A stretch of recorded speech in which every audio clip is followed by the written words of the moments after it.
Yeah, I got the feeling that, especially she's amped up the pettiness. Like she's just finding little bitty things, try to get under my skin. Like she's just trying to push my buttons as hard as she can. All right, so we had basically a good Thanksgiving. I proactively, put meals together, act like a normal wife, went to friend and family, had really good time. As soon as we got in the truck for the hour drive home, tried to have just a general conversation with her. She just shut straight down and went to sleep. Get home the next day, and she is just non-communicative at all. And even when I was messing with the kids and joking, like I was teasing her about a show on TV, I was like, well, let's watch that. She goes, if you want to watch something, you got a TV in your room. Just combative, kind of to everybody. My daughter's picking up and she's becoming more combative. So me and my son, we just went and did, treehouse stuff, sawing logs, setting up wood. She couldn't give two shits what we were doing. Barely talked to him about it. He is proud of himself, man. I mean, he's thanked me a dozen times. He's asked me today, Dad, when we get out of school, can I go work from the sawmill? Well, no, we got guitar practice, but so I don't know what the fuck has crawled up her ass.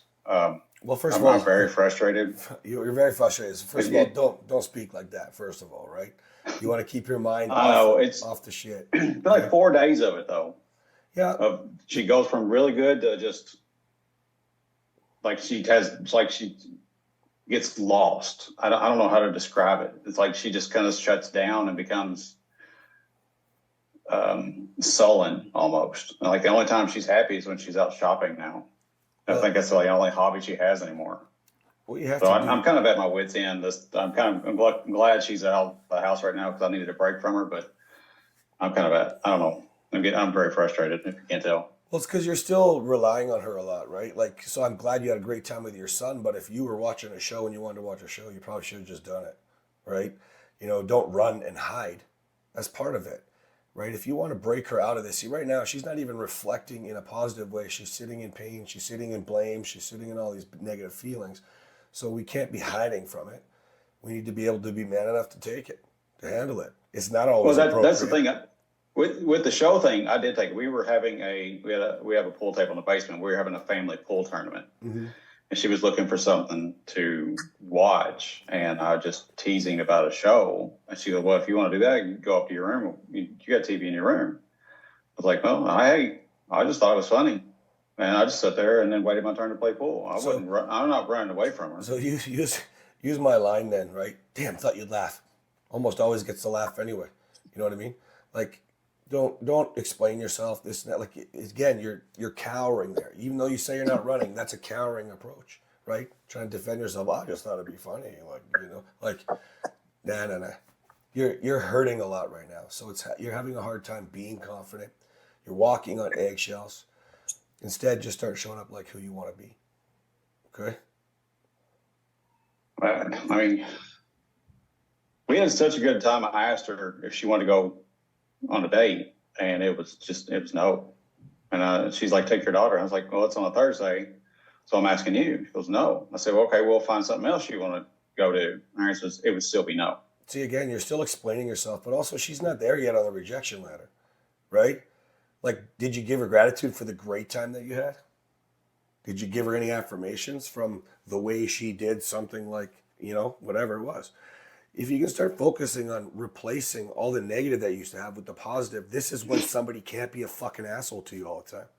Because you're just not an asshole, right? And if she is, you get to come in and say, this is just not working, right? But I guess the problem I have with working on the eggshells around her is like everything you say, she is very, everything is a smart ass comment back. Everything is very condescending and just in general, God, it's one of the three horsemen. She's like full in on one of the Gottman's three horsemen. I can't think of what it's called now. Criticism. She's heavy on the criticism. Defensiveness, criticism, and contempt. For sure. Doesn't sound like she's shutting down at all, right? But again, I know that that's a pain in the ass. This is not a forever thing. Whether or not you are going to motivate with a boundary or you are going to decide you're just not for me, I don't know, right? Because The only reason I say I don't know is because you're letting yourself feel frustrated and then you're going to build your own resentment. You can't make a proper decision if, like, think about what I talked about with Greg or what we talked about with Jeff last week. You cannot make a proper decision if you're feeding your own horseman, right? As long as you're feeding the horse, Right. you're fucked. You can't make a rational. You're making a decision based off emotion, right? And that's not a man Right. that's going to be leading his wife. Whether or not it's just getting her to be a little nicer around the house right now, so maybe you can start to figure out what the fuck's going to happen in this marriage, or whether or not you want to make a rational decision or a choice on what you would like to do with your life based off the woman that she is. She's just not checking the boxes if she's mean, but that doesn't matter if you start riding the horse too. You know what I'm saying? It just doesn't matter how bad she is or how good she is, nothing, because you're not presenting yourself the way that you want to, or ultimately. And so I think that you're definitely doing a lot better, but I would like you to be able to stay on track and keep going where you want to go. Not worried about her, not feeding into what she's doing to lead you. Remember Kathryn saying? She can be on a crazy train all she wants. She's saying irrational, crazy things half the time. You don't have to let that bother you. It's just fucking crazy. Laugh about it. Have some fun. You know, she's making shit up. Just be like, well, that's not true. And I'm laughing. You know what I mean? It's just not true. Okay? Okay. Yeah. I gotta work on that, not letting it get to me as much. Yeah, you got to dig a little deeper in these moments, or the overall picture might help you as well. But you got to realize what it's doing is it's making you want to bite back because you don't like the way it makes you feel about yourself. I'm trying so hard. I'm being calm. I'm being a great dad. I'm doing all these things. Why is it not working? Why is she being, well, you've got to not let her be mean and let that affect you. Right?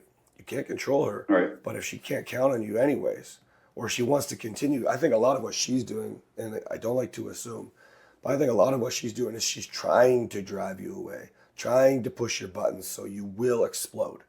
Go back to what you used to do. She may or may not even care at this point. In your case, Jeff, she might not care to see how long this is going to last, all that stuff. But when you do last, you force people to see, to take notice. You understand? It's not just her. It's with everybody. Okay? Yeah, I got the feeling that, especially she's amped up the pettiness. Like she's just finding little bitty things, try to get under my skin. Like she's just trying to push my buttons as hard as she can. Yeah, I think that, and again, I don't like to make assumptions, but I think, again, she's not trying to test you to see if you're being consistent. I think she's trying to push your buttons so you can just say, fuck it, it's over. And she can be like, this is everything I ever wanted. It's awesome. Instead of you showing up and reminding her that, and instead of you showing up and reminding her that the man that you're capable of being, the man that she hoped would have this long committed marriage with, that you grow old together, make her remember what that feels like. This is everything I ever wanted. Right? Okay? Right. Okay. Can't do that if you start to feel frustrated. That frustration leads to defensiveness, leads to aggression, leads to all these different things because you're actually contemptuous. Right? And remember, we know you had a side of you that can be that way. She knows it. She throws it in your face all the time. Right? So I remember that all too well, dude. Trust me, I get it. When you've curbed it, when you are, you're not completely in emotional control right now, but you're definitely following the steps, right? First, it's cognitive, right? So this is one of the most frustrating things that we'll deal with, especially when you're like, I'm so done with fucking anger and contempt. So done. I just want joy. It is frustrating. So I feel your pain, dude. But remember who you want to be. That man has a choice.